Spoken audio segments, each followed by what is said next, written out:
So I was just checking the humidity in this room after moving the downspouts and opening this all up. As I think I might have shown you before, these walls used to be dripping wet with water.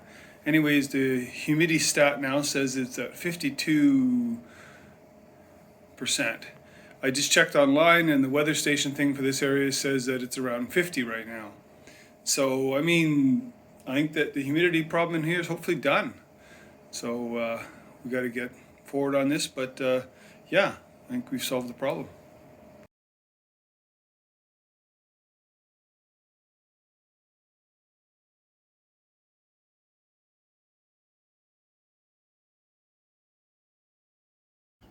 Okay, that's all the sheet goods in. I thought I'd just talk about this for a minute. Over here, this is stuff, back home I think we'd call this concrete board or cement board. Here they call it calcium board, calcium bordo. And this is, I think, 6 mil thick, a quarter inch, might be 5, I can't remember. So that's going to be my first layer of protection. Then I have, for the floor, I have this board here, which is used for making concrete forms. Because obviously the concrete won't stick to this painted side. But the other thing it does is it makes the plywood almost waterproof. It's not. I mean, if you leave it out in the weather for a long time, it will go off. But I figure if I put this side face down to the, I'm going to put the concrete board or the calcium board first on the floor, and then I'm going to put this down, and then on top of that probably another layer of just regular plywood, because I want I want an inch thick floor. You want to be heavy duty, and then for the walls I'm going to put the calcium board first, and then the green drywall here. This is water resistant drywall. It's not waterproof, it's water resistant drywall. And then there's some areas that I don't think I need it. That's why I just have a few of those. So that's my basic plan. My plan is to kind of build a cocoon. Let's go down to the site here. Take a look-see. So basically, if you look at the room here, what I'm going to do is I'm going to mimic some of the things that the guys before me did, and I'm going to not do some of the other things that they did. So these joists, let's call them, running those three that way is really good because I plan on having an air intake over on this side, and then I'm going to have the air will be sucked along behind the wall there and under the floor here to the vent out there. Does that make sense? So what I want to do is I want to build a floor here that's basically waterproof, and a floor there that's waterproof. Not waterproof, let's say moisture resistant.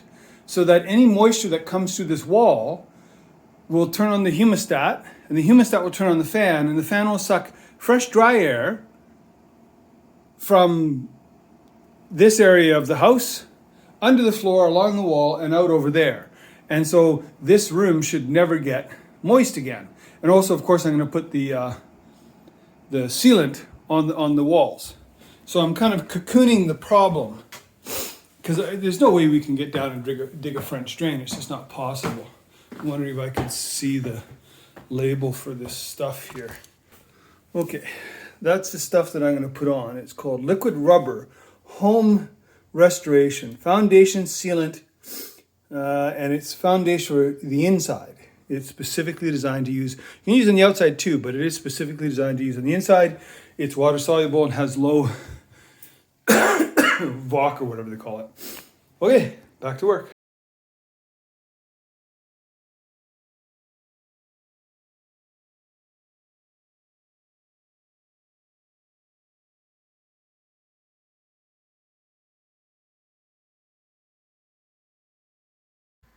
Well, happy days. I've finally torn everything out that I need to tear out, and I can start rebuilding. So this is the space. I'm going to get some more space back. I'm going to kind of steal some space and reorganize where things went. I think it'll go well. I got some plumbing questions, issues. I don't want to say problems. And some stuff on the ceiling too, but okay, let's get started. Start with this wall here. Looks very dry, looks very good. The wall is very dry.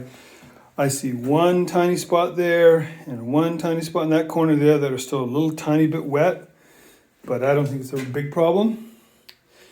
And over here in this area, there's a main water pipe coming in there that is rusted to heck on the outside. It's like old-fashioned black water, but ripping that out and changing that, that's just not in the plan.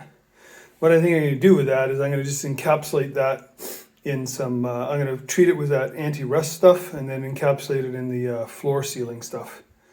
Hopefully that'll help. Okay, so my basic plan here is this little jog here, that wasn't there anyways, the wall used to come here, but I'm going to actually make the wall go back to here. I need this little jog here because that's where they have so gracefully put the electrical in for this sub panel over here for this part of the house. So I need this jog here for the wires. And the rest of the wires are going to run down here. The wall isn't going to go in anymore. The wall is actually going to go on top of here now. Sorry, I'll show you that again. The wall's not going to go into here anymore. It's going to go on top of here. And the wall is going to go basically to the bottom of this and then over that.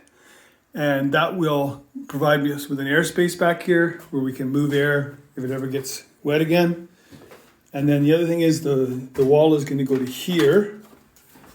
It's going to go to that there. Whereas before, the wall was, I don't know, 30 centimeters a foot out from that pipe. So that's a whole bunch of area gain there. Also, the washing machine used to be here. And I'm going to move the washing machine there. Excuse me. And that will give, and I'll put a shelf above it there for all the laundry stuff. And that will give it a lot more space. Actually, is there a dryer too? Hang on, there's a dryer. That's right, there's a dryer. Let me think about this again. Maybe I can put it there then.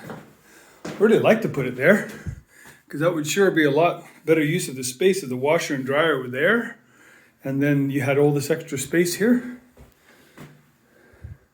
More shelving space here. And because of this plumbing down here is a real mess, I don't want to change the plumbing. I just don't, because like this drain pipe here is different than that drain pipe down there. That's a VU48 and that's a VU40. VU40 is modern, VU48 is not. If I could take the VU48 and go lower and go over there, but then this other water pipe is kind of stuck up and in the way, I just don't want to mess with it. So where the washing machine sits is going to be like a little step up. I don't think that's a big problem. And I'm also going to try to put in a washing machine pan, because that way if there's ever a leak, it just is self-contained. I really like those things. So, yeah, I think it's looking really good. I'm really pleased. All this stuff into here, I got to fix all this. I got to rebuild this wall. And obviously I got to rebuild all these walls. And then I got to build a floor. So I'm going to be back here next week, I'm pretty sure. I'm also pretty sure that I'm going to just fill in that hole with concrete, and then put the foundation sealer right over top of it, because that's an obvious spot where water can come in, or at least moisture, right? Because that's just dirt right there. So I'm not really a big fan of burying those pipes in the concrete, but it wouldn't be very deep concrete. If they ever had to break it out to get in there, they could. Looks like that's what they did in the past. So, but I think it's a better idea for sealing it all in.